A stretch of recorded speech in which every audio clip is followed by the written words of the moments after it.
Hello everybody, मैं मनोज कुमार तिवारी। मैं इस वीडियो में आप लोगों को बताऊंगा क्रैमर्स रूल के बारे में। Cramer's rule application of determinant का एक पार्ट है। क्रैमर्स रूल में हम करते क्या है, एक्चुअली आप लोग क्लास 9-10 में पढ़े होंगे कि आपके पास अगर इक्वेशन है x plus y is equal to 3 और x minus y is equal to 1, आप यहां पे 9-10 में इस दो इक्वेशन को सॉल्व करके x और y का वैल्यू निकालते थे सिंप्लीफिकेशन के मदद से। फिर आप लोग इसी को सॉल्व करने का तरीका मैट्रिक्स में सीखे with the help of matrix method, जिसको हम मार्टिन्स रूल कहते हैं और सीबीएसई वाले उसको मैट्रिक्स मेथड कहते हैं। यहां पे क्या है कि आपके पास इसी तरह से सिस्टम ऑफ इक्वेशन होगा। कभी दो इक्वेशन हो सकता है, कभी तीन इक्वेशन हो सकता है, लेकिन लीनियर इक्वेशन रहेगा। यहां पे भी आपके पास सिस्टम ऑफ लीनियर इक्वेशन होगा। कभी दो इक्वेशन, अगर दो वेरिएबल है तो दो इक्वेशन होगा, तीन वेरिएबल है तो तीन इक्वेशन होगा, चार वेरिएबल है तो चार इक्वेशन होगा। लेकिन आपके सिलेबस में तीन वेरिएबल तक ही है, इसलिए मैक्सिमम तीन वेरिएबल ही रहेगा। तो यहां पे इस तरह के इक्वेशन को हम सॉल्व करेंगे डिटरमिनेंट के मदद से। तो जब कभी भी हम सिस्टम ऑफ लीनियर इक्वेशंस को सॉल्व करते हैं, ध्यान दीजिएगा, जब कभी भी हम सिस्टम ऑफ लीनियर इक्वेशन को सॉल्व करते हैं डिटरमिनेंट के मदद से, तो उसी को हम कहते हैं क्रैमर्स रूल। तो क्रैमर्स रूल क्या है? अगर कोई आपसे पूछे कि क्रैमर्स रूल क्या है, तो आप डेफिनेशन बताएंगे क्या कि जब हम सिस्टम ऑफ लीनियर इक्वेशंस को सॉल्व करेंगे डिटरमिनेंट के हेल्प से, तो वो आपका कहलाएगा क्रैमर्स रूल। क्रैमर्स रूल जो है वो स्कूल और कंपटीशन दोनों के सिलेबस में है, लेकिन ये कंपटीशन वालों के लिए ज्यादा इंपॉर्टेंट है। जो भी लोग इंजीनियरिंग का तैयारी करें, चाहे वो किसी भी इंजीनियरिंग का तैयारी करे, उसके लिए क्रैमर्स रूल इंपॉर्टेंट है। और आईआईटी जेईई मेंस में अगर डिटरमिनेंट से सवाल पूछा जाता है तो 95% चांस होता है कि वो क्रैमर्स रूल से ही सवाल पूछेगा। तो क्रैमर्स रूल कंपटीशन वालों के लिए बहुत इंपॉर्टेंट है, इसको अच्छे से देखें। तो अब हम यहां पे देखते हैं क्रैमर्स रूल के मदद से हम किस तरह से इक्वेशन को सॉल्व करते हैं। तो मान लेते हैं मेरे पास इक्वेशन है a1x plus b1y is equal to c1। दूसरा इक्वेशन है a2x plus b2y is equal to c2। आप यहां पे देख सकते हैं आपके पास दो इक्वेशन, तो आपके पास दो वेरिएबल। यहां पे भी सेम सीन होता है, आप लोगों को हम पढ़ा चुके हैं, याद होगा मैट्रिक्स में कि सिस्टम ऑफ लीनियर इक्वेशन दो तरह का होता है, एक होमोजीनियस और एक नॉन होमोजीनियस। होमोजीनियस के केस में हम क्या बताए थे कि जितना भी कांस्टेंट होगा सारा का सारा कांस्टेंट क्या होना चाहिए, जीरो। जबकि नॉन होमोजीनियस के केस में हम आप लोगों को बता चुके हैं कि एटलीस्ट वन कांस्टेंट जो होगा वो जीरो के बराबर नहीं होगा। इसका वीडियो ऑलरेडी यूट्यूब पे पड़ा हुआ है, आप वहां पे जाके देख सकते हैं। वहां पे हम अच्छे से डिस्कस किए हैं कि होमोजीनियस क्या है और नॉन होमोजीनियस क्या है और सिस्टम ऑफ लीनियर इक्वेशन किसको कहते हैं। तो होमोजीनियस और नॉन होमोजीनियस का कंसेप्ट जो मैट्रिक्स में था वही कंसेप्ट यहां पे है। होमोजीनियस में सारा कांस्टेंट जीरो होगा, जबकि नॉन होमोजीनियस में कम से कम एक कांस्टेंट ऐसा जरूर होगा जो कि जीरो के बराबर नहीं होगा। हम यहां पे नॉन होमोजीनियस इक्वेशन लेके चल रहे हैं। अब आप यहां पे देखें a1x plus b1y plus c1 आ गया, इधर a2x plus b2y plus c2 equal to 0। हमको यहां से x और y निकालना है डिटरमिनेंट के मदद से, तो हम सबसे पहले d निकालेंगे। d लिखने का तरीका क्या है, d निकालने का तरीका क्या है? आप यहां पे देखें x का कोएफिशिएंट क्या है a1, y का कोएफिशिएंट क्या है b1, x का कोएफिशिएंट a2, y का कोएफिशिएंट b2। इसका डिटरमिनेंट याद रखें d आपका क्या है, जो x y का कोएफिशिएंट है वो। यहां पे दो लीनियर इक्वेशन है, इसलिए ये डिटरमिनेंट 2x2 ऑर्डर का बना। अगर आपके पास तीन लीनियर इक्वेशन होता, अगर आपके पास तीन वेरिएबल होता, तो आपके पास ये डिटरमिनेंट बनता 3x3 ऑर्डर का।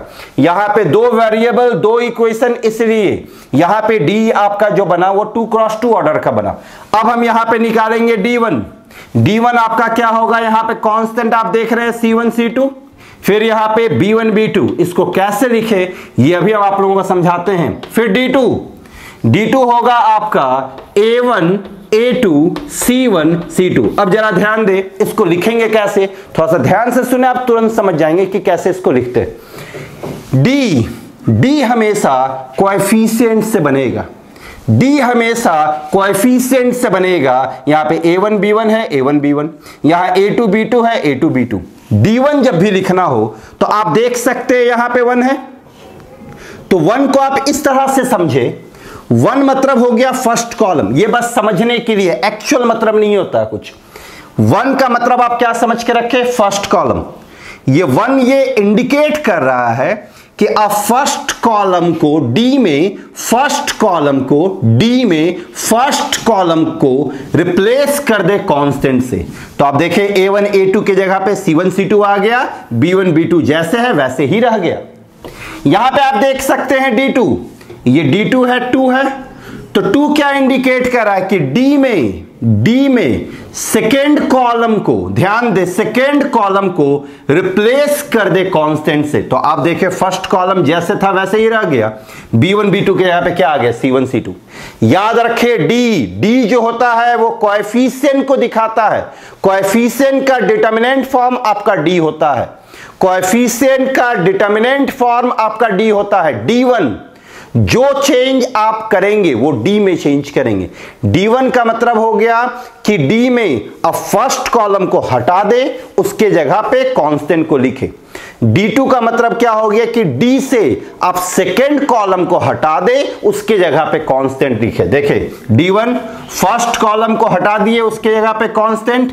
d2 क्या किए, d2 में सेकेंड कॉलम को हटाए डी में से, उसके जगह पे हम क्या लिखे, कांस्टेंट। तो ये d1 d2, यहां पे d1 d2 डिटरमिनेंट में जैसे निकालते थे, डिटरमिनेंट का मेथड आपको पता है, तीन मेथड हम बता चुके हैं। एक तो सिंपल एक्सपेंशन के मदद से, किसी भी रो किसी भी कॉलम के मदद से, दूसरा एक हम बताए थे सरस डायग्राम के थ्रू, और तीसरा हम आप लोगों को बताए थे विंडो एक्सपेंशन के मदद से। ये तीनों में से आप कहीं से भी बना सकते हैं, लेकिन अगर स्कूल एग्जामिनेशन में आप हैं तो आप एक्सपेंशन के मदद से ही बनाएंगे, मतलब किसी रो या किसी कॉलम के लॉन्ग एक्सपैंड करके ही इसका रिजल्ट निकालेंगे। तो ये डी हो गया, d1 हो गया, d2। अब यहां से हमको चाहिए एक्स वाई का वैल्यू, तो आपका जो x होगा वो बराबर होगा d1 बाई डी के, और जो आपका y होगा वो बराबर होगा d2 बाई डी।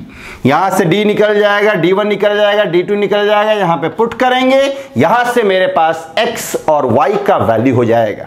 तो ये था आपका क्रैमर्स रूल, किसके लिए, दो इक्वेशन के लिए, और यहां पे कांस्टेंट आपका क्या होना चाहिए, नॉन जीरो, मतलब ये आपका किसके लिए था, नॉन होमोजीनियस इक्वेशन के लिए। अब हम देखते हैं कि मेरे पास अगर 3 इक्वेशन हो, 3 वेरिएबल हो, तो कैसे सिंप्लीफाई करते हैं। तो यहां पे हम 3 इक्वेशन देते हैं जिसमें 3 वेरिएबल होगा, x, y और z। मेरे पास इक्वेशन है a1x plus b1y plus c1z is equal to c1, फिर आप इज इक्वल टू d1, फिर यहां पे है आपका a2x plus b2y plus c2z is equal to d2, और यहां पे है आपके पास a3x plus b3y plus c3z is equal to d3। अब आप यहां पे देख सकते हैं मेरे पास 3 अननोन, 3 वेरिएबल और 3 इक्वेशन, जिसको हम क्या कहेंगे, अच्छा यहां पे d1 d2 d3 जो है सब जीरो नहीं है। सब अगर जीरो नहीं है मतलब ये क्या है, नॉन होमोजीनियस इक्वेशन। यहां से हमको x y z का वैल्यू निकालना है with the help of determinant. तो यहां पे भी आपको d कंस्ट्रक्ट करना पड़ेगा। d आपका हम क्या बताए थे, कोएफिशिएंट के मदद से बनेगा। यहां पे कोएफिशिएंट आपके पास क्या है, a1, फिर b1 c1, x y z का coefficient a2 b2 c2 a3 b3 c3। अब हमको d1 निकालना पड़ेगा। d1 आप लोगों को हम बता चुके हैं, d1 के बारे में क्या बताया है कि d1 में d में से फर्स्ट कॉलम को आप हटा दे, d में से फर्स्ट कॉलम को आप हटा दे, उसके जगह पे क्या रखेंगे, c1 c2 c3। तो यह आ जाएगा c1 c2 c3। ध्यान, यहां पे कांस्टेंट क्या है, d1 d2 d3 ना, तो d1 d2 d3। ध्यान दे, D1, ये 1 क्या इंडिकेट कर रहा है? 1 मतलब फर्स्ट कॉलम को रिप्लेस करे किससे? कांस्टेंट से। ये चीज याद रखिए, ये 1 का एक्चुअल मतलब ये नहीं होता, ये एक सफिक्स है। ये 1 का मतलब हम आपको अपने तरफ से बता रहे कि इसको आप इस तरीके से सोचे तो फॉर्मूला आपको याद रहेगा, आपको रट्टा मारने की जरूरत नहीं पड़ेगी। D1 को आप कैसे देखेंगे कि D में फर्स्ट कॉलम को हटाएं, उसके यहां पे कांस्टेंट है, बाकी जो जैसे है वैसे ही रहने दें। ये आपका B1, B2, B3, C1, C2 and C3। अब हम यहां से क्या निकालेंगे? D2 ध्यान दें और खुद से सोचे। D2 मतलब क्या हो गया कि D में सेकंड कॉलम को आप हटाएं, D से सेकंड कॉलम को हटाएं, बाकी जो जैसे है वैसे ही। तो ये A1, A2, A3, इसके जगह पे हम क्या रखेंगे? Constant. Sorry, D1, D2, D3 और यहां पे आपके पास क्या आ जाएगा? C1, C2 and C3। अब यहां पे D3, तो D3 का मतलब क्या हो गया कि D में से अब थर्ड कॉलम को हटाएं। थर्ड कॉलम, यहां पे थर्ड कॉलम यही है आपका, तो ये A1, A2, A3, B1, B2, B3 और इस C1, C2 की जगह पे क्या रखेंगे? D1, D2 and D3।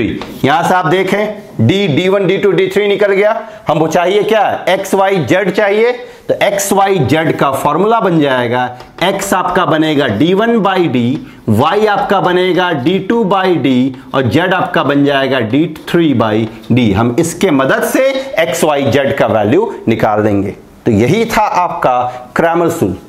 Cramer's rule में यहां पे हम 2 इक्वेशन के लिए भी बता चुके हैं और 3 इक्वेशन और 3 वेरिएबल है, तो उसको कैसे लिखेंगे ये भी यहां पे हम डिस्कस कर दिए।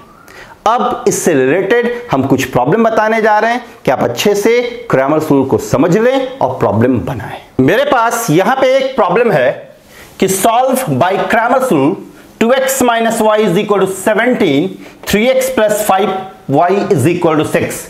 इस प्रॉब्लम को क्रैमर्स की मदद से बनाना है।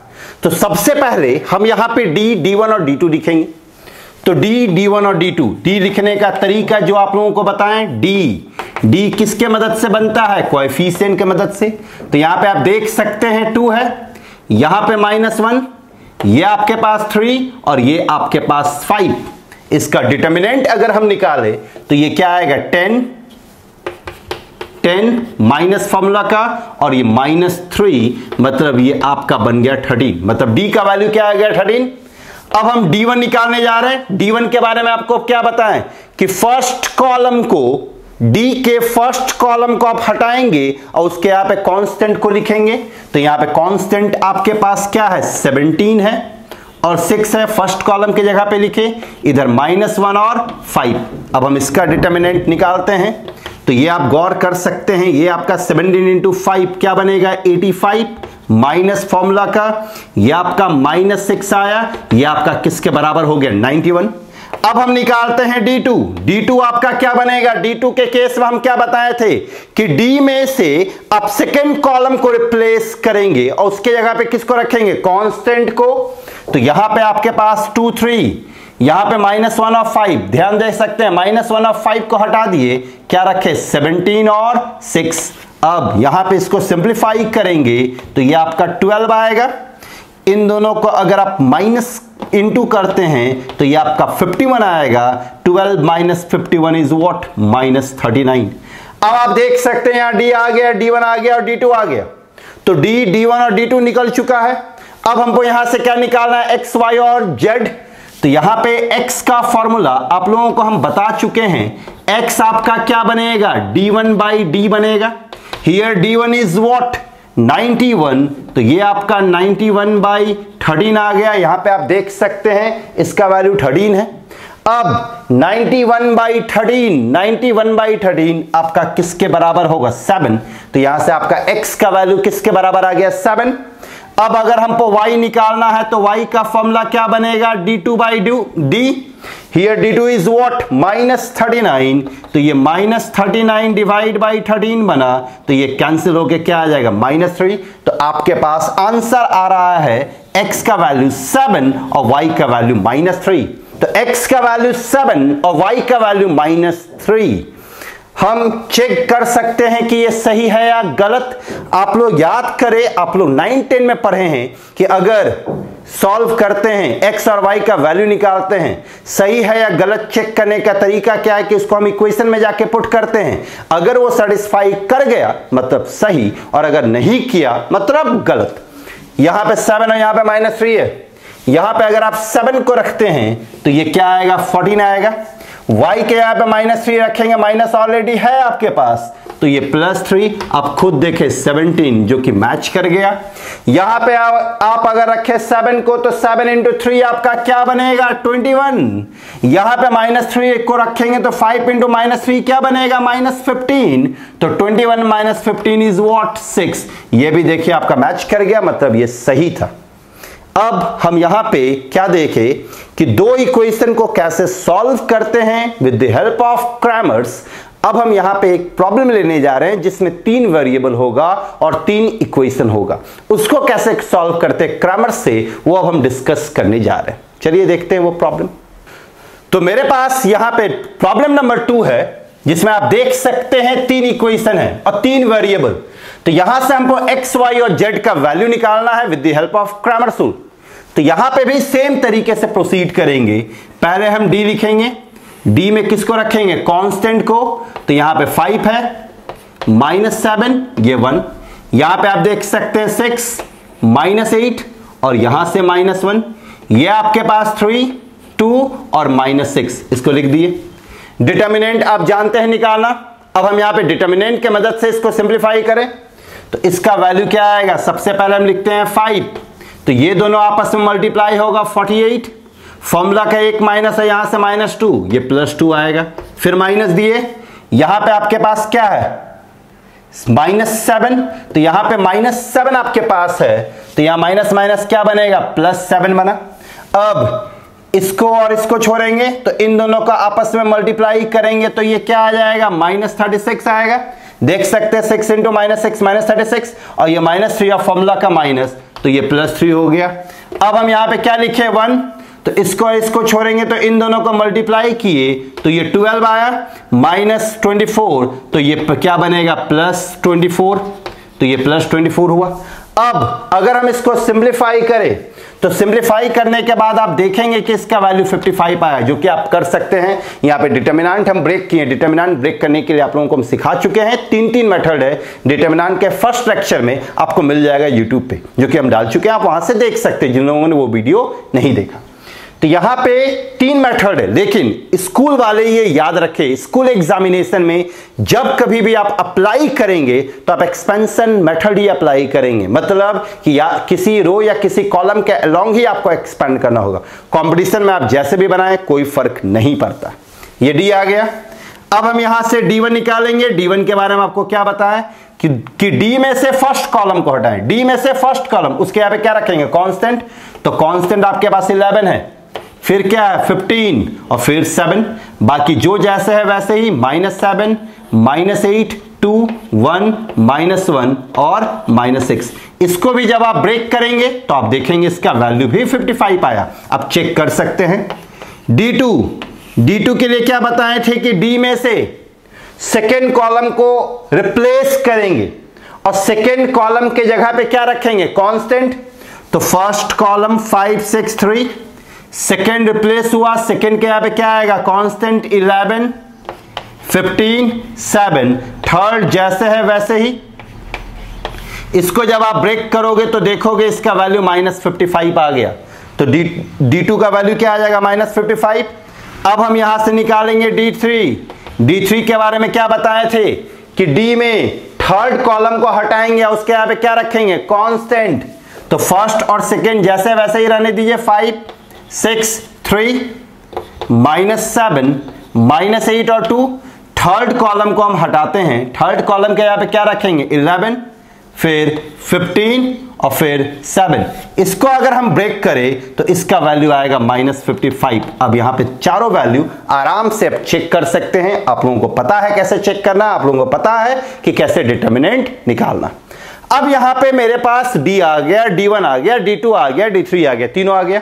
हमको निकालना क्या है, x y और z का वैल्यू।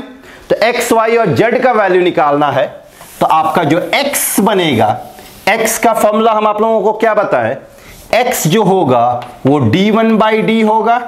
d का वैल्यू क्या था 55, d1 का वैल्यू भी 55, तो 55/55 आपका क्या बन जाएगा 1। तो x का वैल्यू 1 आया। अगर हम y निकालने को बढ़े तो y क्या होगा आपका d2/d, तो y आपका होता है d2/d। d2 यहां पे क्या है -55 और d आपका 55 है, तो ये आपका क्या आ जाएगा -1। अगर हम z निकाले तो z का फॉर्मूला क्या आएगा d3/d। d3 आपका क्या है -55 और d आपके पास 55 है, तो ये क्या आ गया -1। तो आप देख सकते हैं x, y और z तीनों का वैल्यू मेरे पास आ गया। हम यहां पे चेक करके देख लेंगे कि हम सही बनाए हैं या गलत। अगर हम x की जगह पे 1 रखें तो 5, यहां पे -1 रखेंगे तो ये क्या आ जाएगा आपका 7, तो 5 + 7 12, यहां पे -1 रखे 11, देखिए ये मैच कर गया। एक बार यहां पे भी चेक कर लेते हैं, तो ये 6 और ये -1 रखेंगे प्लस, तो ये आपका क्या आ रहा 14 आ रहा है, और इसको यहां पे रखेंगे +15, देखिए 15 = 15, सिमिलर इसमें रखिएगा तो इसमें भी ये मैच कर जाएगा। तो ये था आपका क्रैमर्स रूल नॉन होमोजीनियस के लिए। लेकिन इसमें और भी वैरायटीज ऑफ प्रॉब्लम होता है, जैसे इसमें d आप गौर करें, d 0 नहीं आया। अगर d का वैल्यू 0 आएगा तो डिनोमिनेटर आपका क्या बनना शुरू हो जाएगा 0। तो डिनोमिनेटर अगर 0 बनता है तो उस टाइप के प्रॉब्लम को कैसे बनाएंगे। तो ये सारा प्रॉब्लम कि d अगर 0 होगा तो क्या होगा, d और d1 दोनों 0 होगा तो क्या होगा, जा देख सकते हैं d और d1 दोनों 0 हो जाएगा, तो ये 0/0 फॉर्म आ जाएगा। और 0/0 फॉर्म क्या होता है, इनडिटर्मिनेट फॉर्म होता है। तो इस टाइप के प्रॉब्लम को हम डिस्कस करेंगे। इस टाइप का प्रॉब्लम का जो वीडियो है उसको हम अपने वेबसाइट पे डालेंगे और वो बहुत इंपॉर्टेंट होगा।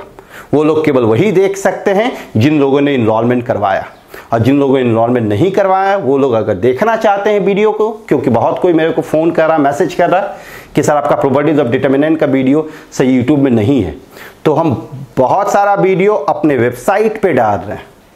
तो जिन लोगों को वो वेबसाइट से वीडियो देखना है उन लोगों को इनरोलमेंट करवाना पड़ेगा, और जिन लोगों को इनरोलमेंट करवाना है वो मेरे नंबर पे कांटेक्ट करें 9934580858।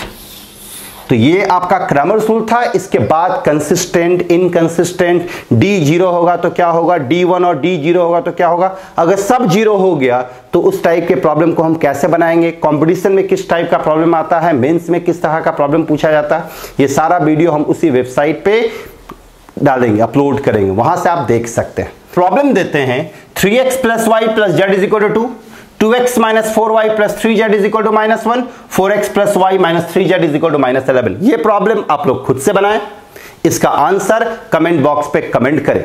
लेकिन याद रखें इस प्रॉब्लम को आपको सिंपल इक्वेशन को सॉल्व करके नहीं बनाना है, क्रैमर्स मेथड से ही बनाना है। अगर आप लोगों को कोई प्रॉब्लम आ रहा है तो मेरे से शेयर करें, व्हाट्सएप के थ्रू भी शेयर कर सकते हैं। जो नंबर अभी आप लोगों को मैंने दिया वो मेरा व्हाट्सएप नंबर भी है, वहां से भी आप पूछ सकते हैं, या फिर कमेंट बॉक्स पे कमेंट करें। Thank you very much. अगर आप लोगों को मेरा वीडियो अच्छा लगा, अगर आप लोग मेरे वीडियो से थोड़े से भी बेनिफिटेड हैं, तो मेरे वीडियो को लाइक करें, कमेंट करें, जो आपको पूछना वो कमेंट कर सकते हैं, और मेरे चैनल को सब्सक्राइब करें। Thank you.